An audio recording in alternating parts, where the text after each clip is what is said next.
નમસ્કાર ગુજરાત। આજના મુખ્ય સમાચાર પર નજર કરીએ તો આજે મતદાન શરૂ, સમજી વિચારીને આપજો વોટ। તો આ વર્ષે ચોમાસું વહેલું આવી જશે તો ખેડૂતો માટે મોટા સમાચાર આવી ગયા છે। તો માર્કશીટમાં થઈ જશે સુધારો, તો આ સ્કીમમાં મળશે 44,000 રૂપિયાનું વ્યાજ। તો આજે ગરમીમાં શેકાવા રહેજો તૈયાર। અને મિત્રો જાણીશું આજના દેશ દુનિયા સહિત ગુજરાતના 15 મોટા અને મહત્વના સમાચાર। એ પહેલા ગુજરાતના જે પણ મિત્રો આપણી આ યુટ્યુબ ચેનલમાં નવા છે તેમને વિનંતી કરીશ કે આપણી આ ચેનલને સબસ્ક્રાઇબ કરી લે, જેથી કરીને મિત્રો દિવસભરના કામના અને લોક ઉપયોગી સમાચાર તમને આપણી આ ચેનલના માધ્યમથી સૌથી પહેલા મળી જાય। તો મિત્રો વાત કરીએ આજના સૌથી પહેલા સમાચારને લઈને, તો આ વર્ષે ચોમાસું વહેલું સક્રિય થશે। મિત્રો ગુજરાત સહિત દેશભરમાં હાલ ભીષણ ગરમીનો કહેર જોવા મળી રહ્યો છે, જેના કારણે લોકો ત્રાહીમામ પોકારી રહ્યા છે। મિત્રો આ વચ્ચે હવામાન વિભાગ તરફથી રાહતના સમાચાર મળ્યા છે। નવી આગાહીઓ મુજબ આ વર્ષે ચોમાસું સામાન્ય કરતાં થોડું વહેલું દસ્તક આપી શકે છે। સૌથી પહેલા અંદમાન અને નિકોબાર ટાપુઓમાં 18 થી 25 મે દરમિયાન ચોમાસું પહોંચી શકે છે। ત્યારબાદ મિત્રો કેરળમાં 25 મે આજુબાજુ ચોમાસું આવી શકે છે। ત્યારબાદ મિત્રો મહત્વના સમાચાર વિશે આગળ વાત કરીએ તો ખેડૂતો માટે મોટા સમાચાર। મિત્રો ઈરાન સંકટ વચ્ચે ખાતરના ઉત્પાદનમાં ઘટાડો થવા છતાં ભારત સરકારે ખેડૂતોને રાહત આપી છે। મિત્રો ગ્લોબલ માર્કેટમાં યુરિયાની કિંમત પ્રતિ બોરી 4,000 રૂપિયાને પાર કરી ગઈ છે, પરંતુ સરકાર 45 કિલોની બોરી માત્ર 266.5 રૂપિયામાં ઉપલબ્ધ કરાવી રહી છે। મિત્રો ખાતર વિભાગે જણાવ્યું છે કે દેશમાં પૂરતો સ્ટોક ઉપલબ્ધ છે। ખેડૂતોને આર્થિક બોજથી બચાવવા માટે સરકાર યુરિયા પર પ્રતિ બોરી હજારો રૂપિયાની સબસિડી આપી રહી છે। ત્યારબાદ મિત્રો મહત્વના સમાચાર વિશે આગળ વાત કરીએ તો આકાશમાંથી વરસશે આજે અગનગોળા। મિત્રો દેશમાં તીવ્ર ગરમીનો અનુભવ થઈ રહ્યો છે। પંજાબ, હરિયાણા, દિલ્હી, રાજસ્થાન, ઉત્તર પ્રદેશ, મધ્યપ્રદેશ અને છત્તીસગઢના ઘણા ભાગોમાં આગામી 4 દિવસ સુધી ગરમીનો પ્રકોપ ચાલુ રહેવાની ધારણા છે। મિત્રો રાત્રિનું તાપમાન પણ ઊંચું રહેશે, જે 42 થી 45 ડિગ્રી સેલ્સિયસ સુધી પહોંચશે।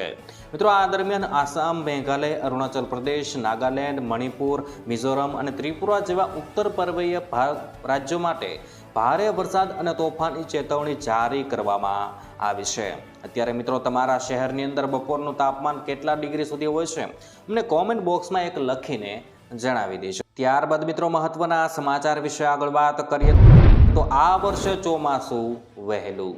મિત્રો દેશના મોટા ભાગના ભાગો એપ્રિલ મહિનાથી તીવ્ર ગરમીનો અનુભવ કરી રહ્યા છે, જેના કારણે નોંધપાત્ર તકલીફો વધી રહી છે।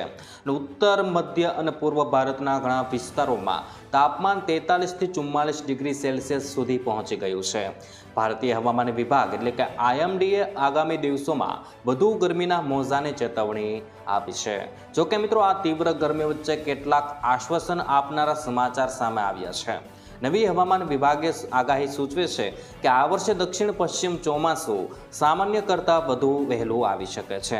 આનાથી મે મહિનાના અંત સુધીમાં દક્ષિણ ભારતના ઘણા ભાગોમાં સારો વરસાદ પડી શકે છે અને European centre for medium range weather forecasting અનુસાર ચોમાસાની શરૂઆત વહેલા થવાના સંકેતો છે।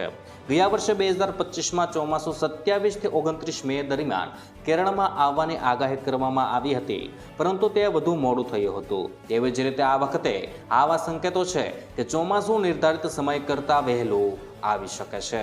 ત્યારબાદ મિત્રો મહત્વના સમાચાર વિશે આગળ વાત કરીએ તો વિદ્યાર્થીઓ પોતાના ડોક્યુમેન્ટમાં સુધારા વધારા કરાવી શકશે।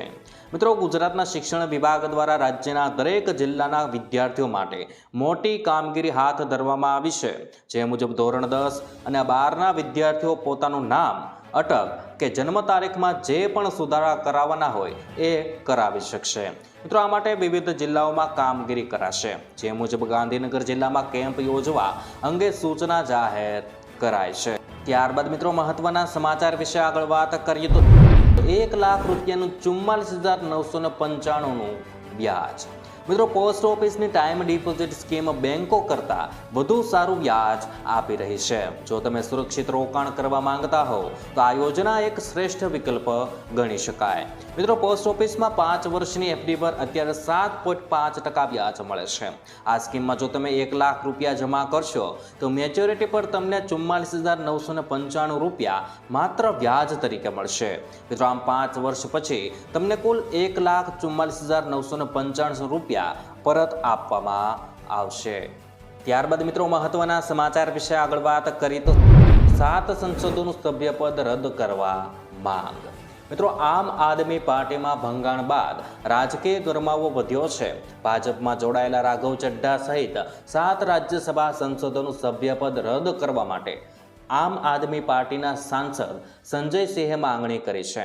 સંજય સિંહે આક્ષેપ કર્યો છે કે ગુજરાતમાં ભાજપ સતત આપ નેતાઓને નિશાન બનાવી ખોટા કેસ કરી રહી છે. સંજય સિંહે લોકશાહીના મૂલ્યો જાળવવા અને પક્ષ પલટો કરનાર સામે કડક કાર્યવાહી કરવા પર ભાર મૂક્યો. ત્યારબાદ મિત્રો, મહત્વના સમાચાર વિશે આગળ વાત કરીએ તો ચાંદીના ભાવમાં 10,000 રૂપિયાનો ઘટાડો. મિત્રો, ચાંદીના ભાવમાં મોટો ઘટાડો જોવા મળ્યો છે. 5 દિવસ પહેલા 20 એપ્રિલે MCX પર પ્રતિ કિલોગ્રામ 2,54,000ને વટાવી ગયેલ ચાંદીમાં હવે નોંધપાત્ર ઘટાડો નોંધાયો છે. વર્તમાન ડેટા અનુસાર ચાંદીનો ભાવ પ્રતિ કિલો 2,44,321 રૂપિયા પર આવી ગયો છે. મિત્રો, આનો અર્થ એ થયો કે એક અઠવાડિયે કરતાં પણ ઓછા સમયમાં ચાંદીના ભાવમાં 9,679નો લગભગ આશરે મિત્રો 10,000 રૂપિયાનો મોટો ઘટાડો નોંધાયો છે.